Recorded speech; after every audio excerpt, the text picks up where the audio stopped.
تابعي سناب خبركم جعفر السلطاني، مسي عليكم بالخير. السلام عليكم. أنا متواجد الآن في مدينة العيون في انتظار أحد الأحبة من أهالي مدينة العيون، وتحديدا هو أعتقد اسمه الأخ حمد الفجري. أول مرة ألتقي فيه. صار بيني وبين اليوم تواصل عن طريق تويتر من أجل زيارة جبل الثليم وعمل تغطية لبعض أهم الأماكن الجميلة الموجودة في جبل الثليم. جبل الثليم طبعا موجود في شمال الأحساء وتحديدا شرق مدينة العيون، وسبق أني زرت العام الماضي وعملت تغطية منشورة على اليوتيوب، لكن ينقصها بعض التفاصيل لأن جولتي العام الماضي ما كنت أعرف شيء عن المنطقة ذي. جت زيارة كذا يعني مع الأخ نعيم المطوع. اليوم مع شخص عنده فكرة وعنده خلفية عن الجبل. أنتظر الآن وناخذكم في جولة نتمنى أنكم تستمتعوا فيها. انتظرونا ورافقونا. هذا وصل الشيخ حمد اللي بيرافقني في الرحلة. السلام عليكم، أبرك الساعات. احنا الآن في وادي الثليم، وهذا الوادي اللي جينا منه أو وادي السدرة. احنا بندخل هنا وهذه الأمطار كلها، السيل إذا نزل من المنطقة هذه وكانت الأمطار غزيرة يوصل إلى العيون. العيون تبعد عنا يمكن حوالي 2 كيلو من هنا تقريبا، ويمكن أكثر. ما شاء الله لفت انتظاري هذا النوع من السلام. وهذا أنا أول مرة أشوف شكله هنا، يعني قريب أول مرة أشوف شكله، وحسب الشباب اللي معي إنه ما يتواجد إلا في المكان ده. خلينا ندخل نشوف داخل وش اللي ممكن نشوف. شوف المكان جميل حلو جدا، بس محتاج شوية اهتمام وعناية من الجهات المعنية، لأنه فعلا معلم سياحي جميل. أنا الآن ما شفت شيء، بس اللي شفته شيء حلو شيء جميل. نتمنى يكون هناك اهتمام لمثل هذه الأماكن والتعريف بها وزيارتها والاهتمام بنظافتها، يعني حتى من قبل الإخوان اللي يجون يزورونها.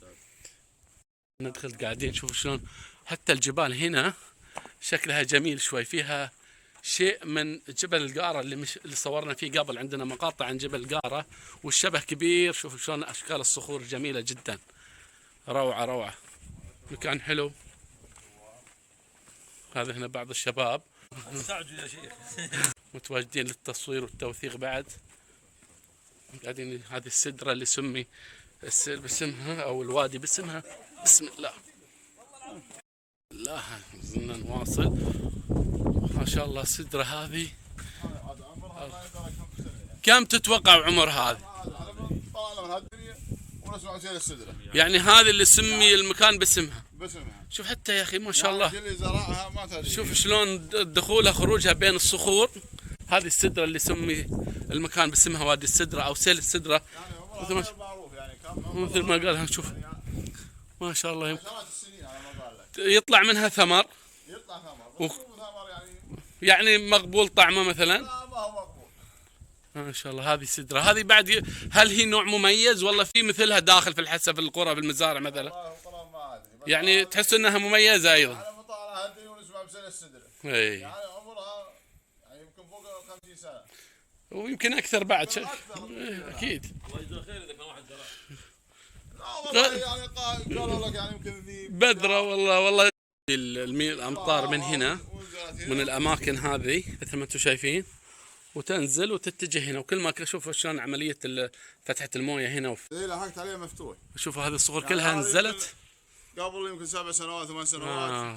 سكرت الطريق. هذه الصخرة يعني كان في بروح فوق هناك مجاري الامطار وكل هذا كان اول طريق مفتوح. كان مفتوح. ايه بس مع المطر طاح الجبل. يعني انت لحقت عليه انه كان مفتوح. يعني في مجال نتحرك الحين ونطلع من هنا. ما عندنا مجال منه. اي لان احنا بنروح من فوق شدقام. اي وبنطلع من فوق. ايه بنشوفه من فوق. جميل. السدرة. ومغارات داخل ما في. لا ما في. كلها مشكلة صعب بالطريق داخل. ما شاء الله ما شاء الله. جميل جدا. خلينا نشوف المنظر صراحة. يعني مع السياحي او المضبط يصير ما يحتاج. يعني انت عندك بالصيف المكان بارد. صحيح. هذا والله الواحد ما شاء الله شعر ببرودة هو الآن موجود. بس شوفوا شلون تشكيلة الصخور ذي أنا ما شفتها يعني. ولا شفتها في جبل قارة. أنا جبل قارة أخذت تساقط الأمطار تشكيل. الله كذا تصير. شوف تشكيلاتها عجيبة غريبة فعلا. مثل هالمكان الحلو والله يحتاج اهتمام، يحتاج من الجهات المعنية بالسياحة بالأمور هذه إنها تلاحظ وتراقب المكان يا أخوان. لما تشوفوه على الطبيعة غير لما تشوفه الآن من خلال الجوال ومن خلال التصوير. من خلال الطبيعة شيء مختلف. ما نقول هذا الكلام مبالغة، أنا أقوله من واقع زيارة لكثير من الأماكن الجميلة في الحسا. ولو وثقناها يا ريت الأماكن هذه يتم توثيقها وزيارتها. شوف حتى نوع النباتات هنا. تعرف هذه؟ هذه وش هذه؟ يسمونها بسباس. وش هو الذي؟ بسباس ضقها هذا ياكلونها. توكل هذه؟ هذا كنا هذا نوع من النباتات يسمونه البسباس، ريحته مثل الجزر والشباب يقولون انه يؤكل. مثل السلطة. نعم يوضع مع السلطة. انا فكرت جزر حساوي احمر بس الجذور تقول لا. هذه بس ريحته فعلا ريحة الجزر حساوي، ريحة جزر حساوي. بسباس يستخدم في السلطة، هذا من ضمن النباتات اللي يمكن مو موجودة الا في المنطقة هذه. اعتقد مع الامطار تستوي. ومع المطر ريحته حلوة جميلة صراحة. نباتات هنا غريبة انا اول مرة اشوفها. انا اقول لك حتى لو هذه فيها اول اشجار زي هذه كبيرة. كانت في اشجار وازيلت يعني؟ لا والله من الشباب اللي يجون كسروا.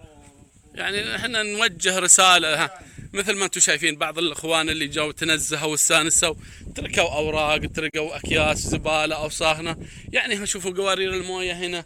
احنا نوجه رسالة للجماعة ذولي وغيرهم، الاماكن هذه مفتوحة للجميع ولا عليها حواجز ولا شيء، بس حرام يعني تجي وتستانس وتستمتع ويكون هذه نهاية وناستك انك تترك اثر يعني مش كويس مش جميل. خلي المكان نظيف، حتى انت لو رجع مويه والكلام هذا كله حرام يعني. اشجار جميله ونادره ونباتات حلوه، ليش ما نحافظ على الامور هذه كلها؟ شوفوا مره ثانيه لو عندك ضيوف وجبتهم يستانسوا في الاماكن هذه كلها. شوفوا اماكن حلوه جميله، ليش احنا نشوهها بالكتابات ونشوهها بالبقايا الاكل؟ بنطلع فوق الان بنشوف السيل منين جاي فوق، بنشوف اتجاه. احنا لازلنا في الوادي او وادي سيل السدرة، هذا هو. احنا طالعين الان وبنطلع مع الشباب فوق وبنوثق بداية او مجرى السيل من اعلى. هذا هو. شوفوا لو بتشوف السيل الحين وين واصل على خط الرياض وراي العيون تشوف المدينة يكون واضح. ها؟ اي واضح. زين. احنا طلعنا من هذا من المغارات. هذه في مغارات هنا على كلام الاخوان. هذه بس انها هذه مغارة. هذه تشوف تصورها. اي نشوف ما يمنع ناخذ لقطة نشوف سريعة على المغارة هذه. في مغارة يسمونها مغارة سيل السدرة لأنها مثل ما قلنا قبل شوي في نفس الموقع اللي احنا فيه. عبارة جميلة هنا مكتوبة النظافة عنوانك، يا ريت اللي يجي هنا يلتزم بالكلام هذا. يا ليت. نعم. شوفوا هذه اللي يقول النظافة عنوانك. شوفوها جو. اي والله مشكلة. لا الشباب يعني كيس حطوا صح معك وشيل فعلا ما يضر شيء. بسطوا وجلسوا. والله جميلة حتى لفتوا. شوفوا شكلها بس حرام يا اخي. ليش؟ شوف هذه شكلها ايضا ينزل فيها مطر من فوق سيل والظاهر اللي حفرها بالشكل هذا. حملة تنظيف والله. حملة تنظيف وين اللي بينام؟ المكان ومتجهين مكان اخر. هذا لا هذا طريق السيل اللي هذا كله طريق السيل يتحرك في المكان هذا كله ويتجه. اي هذا شوفوا كله مكان السيل. احنا الان سيارتنا تمشي كله طريق سيل ذا. نعم كله سيل جارفه. نعم وكل هذا يوصل للعيون. اي لا مجرى من يتخطى الجبل اللي قدامنا هذا. تتخطى تحت كله ماشي تحت. اي هذا شوفوا مجرى السيل، كل هذا مجرى السيل سيل السدرة. هذا كله مجرى السيل يتجه من هنا لمدينة العيون من هذا المكان. هذه مثل ما انتم شايفين في نهاية الصورة هذه مدينة العيون. تصوروا احنا في وين الآن؟ احنا في مكان السيل ويوصل إلى العيون. العيون يمكن تبعد حوالي 3 كيلو من هنا تقريبا أو أكثر. نعم هذا جبل التليم نشوف. هذا العيون احنا فوق الآن مرتفع. نعم الآن فوق المكان اللي كنا نصور فيه تحت. شوف شلون أماكن أيضا حلوة وجميلة هذه. شوف الله. هذه روضة خضراء صغيرة على اليمين في آخر الشارع. وكل ما زادت الأمطار في الأماكن هذه زادت الروضات. في مكان بعد شوي بنروح نزوره. هذا مجرى السيل. ها؟ هذا مجرى السيل قبل يمكن 3-4 سنوات. الطريق هذا شقه السيل ما شاء الله مع قزر دنطاء. هذا من مجرى السيل. هذه روضة شوفونها. وهذا احنا متجهين الآن إلى مسقط السيل في المكان اللي كنا نصور فيه قبل شوي. احنا تحت احنا فوق الآن المكان. هذا كله مجرى للسيل ويعتمد مساحته وحجمه على كمية الأمطار اللي تجي. كل ما كانت الأمطار غزيرة كان السيل كبير وقوي. هذا الوادي اللي يمثل مجرى السيل.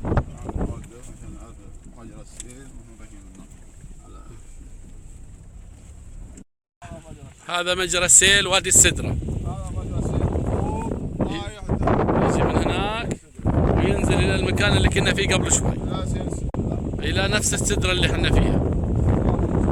نشوف ما شاء الله، هذا خلينا نشوف. اي ما شاء الله.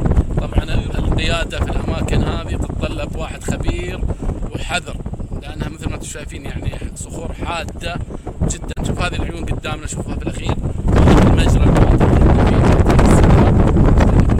ما قلنا يعني الاماكن هذه لا يجي الا مع دليل عنده خبره، ياخذ حذره مثل ما قال ابو فراس.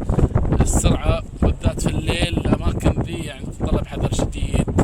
احنا دائما ننبه دائما اذا جينا نصور في المواقع على هذه الامور. شوف ما شاء الله ما شاء الله.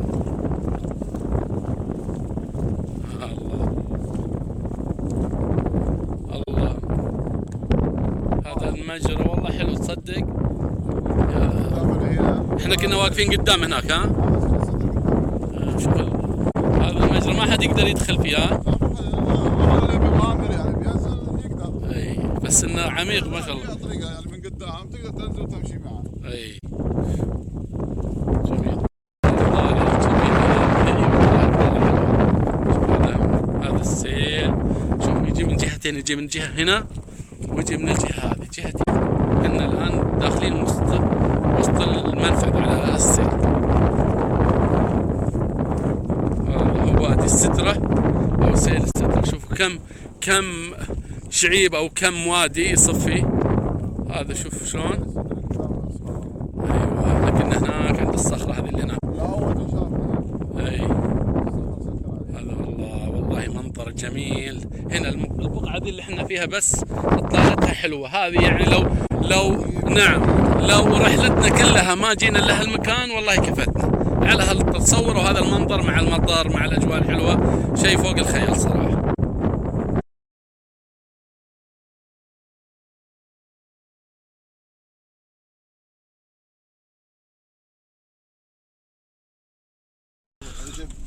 شوف عندنا الحساوي اي تشوفوا مثلها.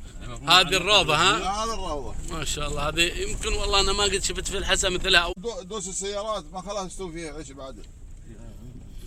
عوائل ذو هناك. اول مرة اشوف مثلها صراحة. والله لو انا شو اقول لك والله مطر الجيد ما صارت شيء يعني. انا ودي والله لو جاي من حراثه يعني حرثين الارض.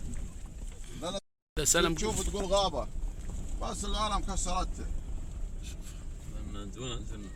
ايوه لازم ننزل عشان نصورها نشوفها من قدام. مثل ما انتم شايفين يا شباب، هذه الان احنا موجودين في احدى الروضات، وانا شخصيا اول مره اشوف روضه في الحسا. كلام الشباب ان المنطقه هذه كانت جنه من الجنات، اشجار حجمها كبير خضر طول العام وعشب وربيع شيء خيال. لكن الان الوضع مؤلم مثل ما انتم شايفينه. بعض الناس الله يصلحهم اللي يجون الاماكن هذه يعني يجوا يعني ما يترك المكان هذا. الان لو جاء بكره وشاف ذا الموقع وش بيقول؟ ولو شاف الاماكن هذه الاشياء كلها هو يعني سبب ضرر كبير للروضه هذه. كلام الاخوان انها كانت قبل سنوات يعني فوق الخيال. ما ادري خلينا نشوف بعض التوضيحات من الاكياس. يعني بعض الاحيان ما تقدر ما عندك كلام تقوله في مثل هالمواقف. ايضا بعض الناس اللي يجوا بسياراتهم ما يلتزمون بخط سير واحد، وبالتالي بعض الشباب اللي موجودين هنا يفيدون. كلمنا عن هالروضه. والله هذه الروضه يعني قبل 20 سنه كانت احسن من كذا. زين. كان الشجر هذا تشوفه فوق وتشوف الارض يعني العشب وقت الربيع تشوف لا هنا تشوف العشب. طيب وش اللي صار؟ من كثر السيارات دوس على الارض ما صار فيها عشب، وغير المخربين اللي كسروا الشجر وغير الاوساخ اللي خلوها. يعني هذه ممتازه حق هالحسن. جميله والله. من العنايه ما في عنايه لها. سمعت وش قال ابو حمد؟ ولا لو يحطوا حواجز يحطوا السيارات ممكن تنطرد على الطياره. ابو محمد يقول ان الشجر هذا كان اجمل واكبر واروع، بس صار في تحطيب في اعتداء عليه. انا اول مره اشوف هذا النوع من الشجر اللي صورناه قبل شوي، نوع من انواع السدر انا اول مره اشوفه. العبث والدوس على النباتات والسيارات مثل ما انتم شايفين، الاوساخ اللي شفناها بعد شوي كلها اثرت تاثير كبير على الروضه وعلى جمالها.